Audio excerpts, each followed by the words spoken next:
কণ্ঠশিল্পী জিনাত রেহানা। বাংলা আধুনিক গানের জগতে এক উজ্জ্বল নক্ষত্র নিভে গেল।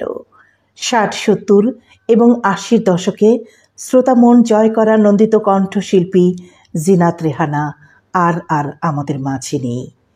তিনি শেষ নিঃশ্বাস ত্যাগ করেন গত ২ জুলাই ২০২৫ সালে সকাল ৮টা ৩৩ ঢাকার এভারকেয়ার হসপিটালে। দুঃখজনক হলেও এটাই সত্য যে তার জন্মদিন ছিল ঠিক পরের দিন, অর্থাৎ ৩ জুলাই। জন্মদিনের আগেই চিরবিদায় নিয়েছেন গানের এই মুগ্ধকর কণ্ঠশিল্পী জিনাত রেহানা। সাগরের তীর থেকে মিষ্টি কিছু হায়নি, তোমার কপালে ছোঁয়াবো ভাবি মনে মনে। কণ্ঠশিল্পী জিনাত রেহানার শৈশব কৈশোর কেটেছে চট্টগ্রামে পিতামাতার সঙ্গে। পড়াশোনা করেছেন ডাক্তার খাস্তগীর বালিকা উচ্চ বিদ্যালয়ে। তার সঙ্গীত জীবনের শুরু হয় ৮০ দশকের অনেক আগেই, অর্থাৎ ১৯৬৪ সালে বাংলাদেশ বেতারে আর ১৯৬৫ সালে বাংলাদেশ টেলিভিশনে। তার কণ্ঠে বাংলা আধুনিক গানের একাধিক জনপ্রিয় সৃষ্টি স্থান করে নিয়েছে হাজারো হৃদয়ে। উল্লেখযোগ্য গানগুলোর মধ্যে রয়েছে সাগরের তীর থেকে মিষ্টি কিছু হাওয়ায় এনে তোমার কপালে ছোঁয়াবো বলে ভাবি মনে মনে। যদিও এই গানটি নিয়ে অনেক বিতর্ক রয়েছে, অনেকেই ভাবেন এই গানটি শাহনাজ রহমতুল্লাহর কণ্ঠে। তবে সত্য ঘটনা হলো, প্রথমে এই গানটিতে কণ্ঠ দিয়েছিল বাংলাদেশ বেতারে শিল্পী জিনাত রেহানা। পরবর্তীতে শাহনাজ রহমতুল্লাহ এই গানটি করেন। যখনই শাহনাজ রহমতুল্লাহ এই গানটি গিয়েছেন, তখনই এই গানটি বিপুল জনপ্রিয়তা পায়। আমারও পরানো বিনা সুরে সুরে ভরে যায়, সাগরের তীর থেকে মিষ্টি কিছু হায়নি। শিল্পী জিনাত রেহানার কণ্ঠে আরও একটি চমৎকার গান ছিল। গানটি হলো একটি ফুল আর একটি পাখি, বলো তো কোন নামে তোমায় ডাকি। দারুণ একটি মিষ্টি গান জিনাত রেহানার কণ্ঠে। একটি ফুল আর একটি পাখি, বলো তো কোন নামে তোমায় ডাকি। একটি ফুল আর একটি পাখি, বলো তো কোন নামে তোমায় ডাকি। আরও একটি দারুণ গান রয়েছে কণ্ঠশিল্পী জিনাত রেহানার কণ্ঠে, এই চোখেতে কাজল আর আঁকবো না। দারুণ রোমান্টিক একটি গান, সুন্দর গান, চমৎকার একটি গান। এই চোখেতে কাজল আর আঁকবো না, এই কপালে টিকলি আর পরবো না, তুমি রইলে কেন গো মুখ ফিরিয়ে, দেখো না চেয়ে গো আমার পানে, এই চোখেতে কাজল আর আঁকবো না। জিনাত রেহানা তিনি কেবল আধুনিক গানেই থেমে থাকেননি, গেয়েছেন আধ্যাত্মিক গান, শিশুতোষ গান, এমনকি কাজ করেছেন প্লেব্যাকে। কণ্ঠশিল্পী জিনাত রেহানা তার মায়ের লেখা বই জাদুর পেন্সিল থেকে তিনি ছোটদের জন্য গান রেকর্ড করেছিলেন, যা তার সঙ্গীত প্রেম এবং সমাজের প্রতি দায়বদ্ধতার প্রমাণ বহন করে। জাদুর পেন্সিল, আহা জাদুর পেন্সিল, আমার থাকতো যদি এমন একটি জাদুর পেন্সিল, তাতে যা আঁকা যায় যদি সত্যি হতো, তবে হাতের মুঠোয় পেতাম রে ভাই ভীষণ খেল, তাতে যা আঁকা যায় যদি সত্যি হতো, তবে হাতের মুঠোয় পেতাম রে ভাই ভীষণ খেল। জাদুর পেন্সিল, আহা জাদুর পেন্সিল। সঙ্গীতে তার অসাধারণ অবদানের পাশাপাশি জিনাত রেহানা ছিলেন একজন শিক্ষিত, সজ্জন এবং গুণী নারী। তিনি ঢাকা বিশ্ববিদ্যালয়ের জনপ্রশাসন বিভাগ থেকে অনার্স এবং মাস্টার্স ডিগ্রি অর্জন করেন। ১৯৬৮ সালে তিনি বিবাহ বন্ধনে আবদ্ধ হন বাংলাদেশ টেলিভিশনের কিংবদন্তি ব্যক্তিত্ব মোস্তফা কামাল সৈয়দের সঙ্গে। এই দম্পতির এক পুত্র এবং এক কন্যা সন্তান রয়েছে। কন্যা রেহনুমা কামাল বাংলাদেশ টেলিভিশনের একজন সংবাদ পাঠিকা ছিলেন এক সময়ে। ২০২০ সালে কোভিডে আক্রান্ত হয়ে তাঁর স্বামী টেলিভিশন ব্যক্তিত্ব মোস্তফা কামাল সৈয়দ মৃত্যুবরণ করেন। দেখেছো জীবনে কটা রং ধনু, দেখেছো পৃথিবীর মুখের মিছিলে কটা মুখ বুকে এঁকেছো। জিনাত রেহানার পরিবারও সাংস্কৃতিকভাবে ছিল সমৃদ্ধ। তার মা জেবুন্নেসা জামাল ছিলেন একজন নামকরা গীতিকার, লেখিকা এবং শিক্ষাবিদ।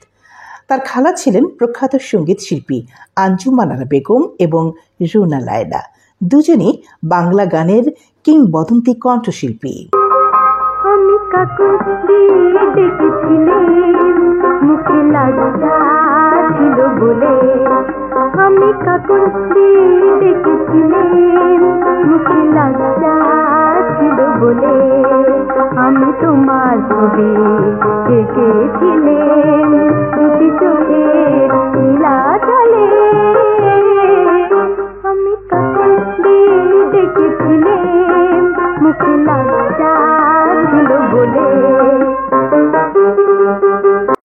কর্মজীবনের একটি সময়ে তিনি আন্তর্জাতিক সংস্থায় যুক্ত ছিলেন, তাই কিছু সময়ের জন্য সঙ্গীত জগৎ থেকে দূরে থাকলেও গানের প্রতি তার ভালোবাসা কখনো ম্লান হয়নি।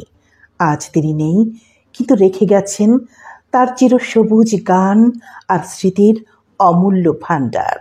ফুল তোলা রুমালের ছোট্ট কোণায় লিখবো না আমি আর ভুলো না আমায়। নাইলে মনের টানে কখনো আমার গানে, নাইলে মনের টানে কখনো আমার গানে। বলবো না তুমি ছাড়া আমি অসহায়।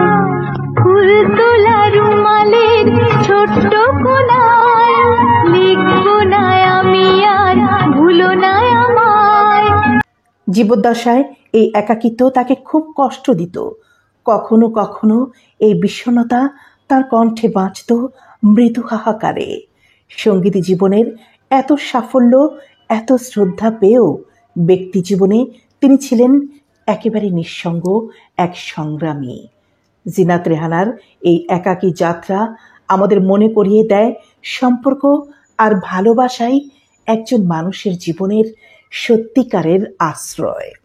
মৃত্যুর সময়ও কেউই তার পাশে থাকতে পারেনি। জীবনের শেষ নিঃশ্বাস ত্যাগ করেছিলেন একেবারেই একা, নিঃসঙ্গ হাসপাতালের বিছানায়। পৃথিবীতে থাকবো না, নতুন গানের স্বপ্ন ছবি আঁকবো না। তখন যদি করই আমার গুণগান, ভরবে কি আর তাতে আমার শূন্য প্রাণ। জীবনের এক দীর্ঘ পর্বে জিনাত রেহানার হৃদয়ে ছিল এক নীরব অভিমান তার স্বামী মোস্তফা কামাল সৈয়দের প্রতি। বাংলাদেশ টেলিভিশনের একজন গুরুত্বপূর্ণ ব্যক্তিত্ব হওয়া সত্ত্বেও তিনি নিজের স্ত্রীর সঙ্গীত জীবনকে তেমন গুরুত্ব দেননি। যেখানে অন্য শিল্পীদের গান গাওয়ার সুযোগ করে দিতেন স্বতঃস্ফূর্তভাবে, সেখানে জিনাত রেহানার প্রাপ্য স্বীকৃতি ও সুযোগ অনেক সময়ই উপেক্ষিত থেকেছে। এই বৈষম্য তার মনে জন্ম দিয়েছিল গভীর কষ্ট আর অভিমান, যা কখনো প্রকাশ পেত না। তবে সময়ের স্রোতে জীবনের শেষ দিকে এসে তাদের মধ্যে কিছুটা হলেও সম্পর্কের শীতলতা কমে আসে। দাম্পত্যের জটিল সমীকরণে জমে থাকা মান অভিমানের বরফ গলতে শুরু করে।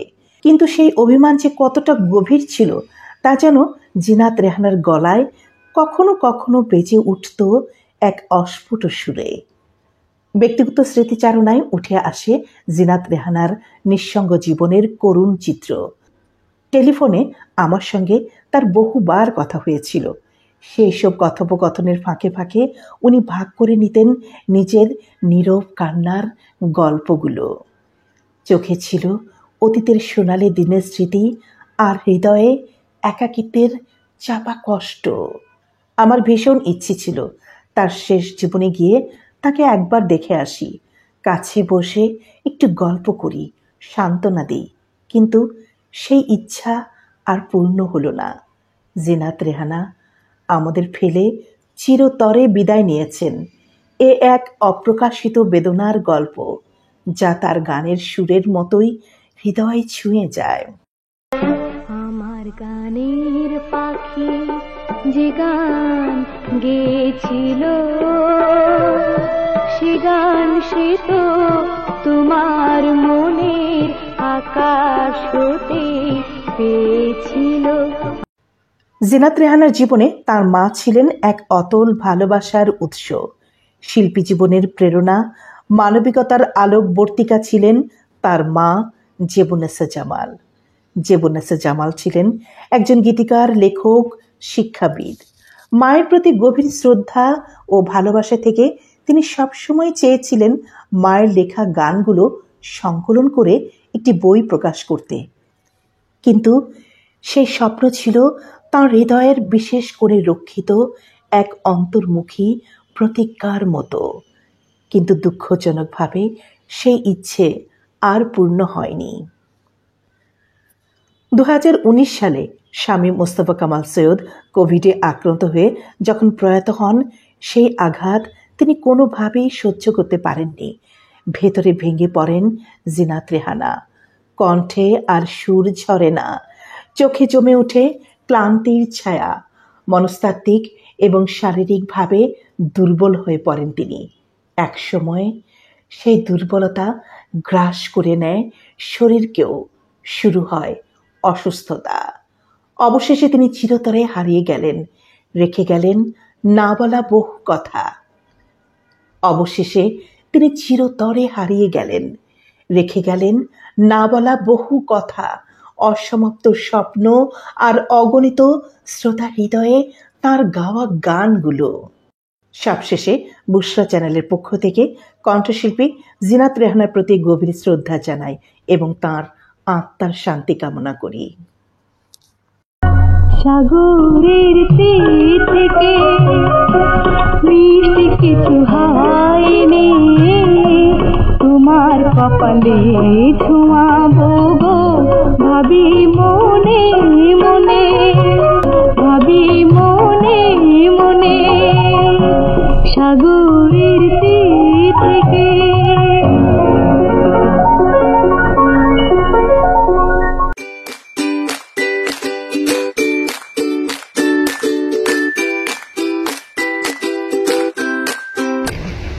দর্শক, কেমন লাগলো আজকের আয়োজনটি? আশা করি আপনাদের ভালো লেগেছে।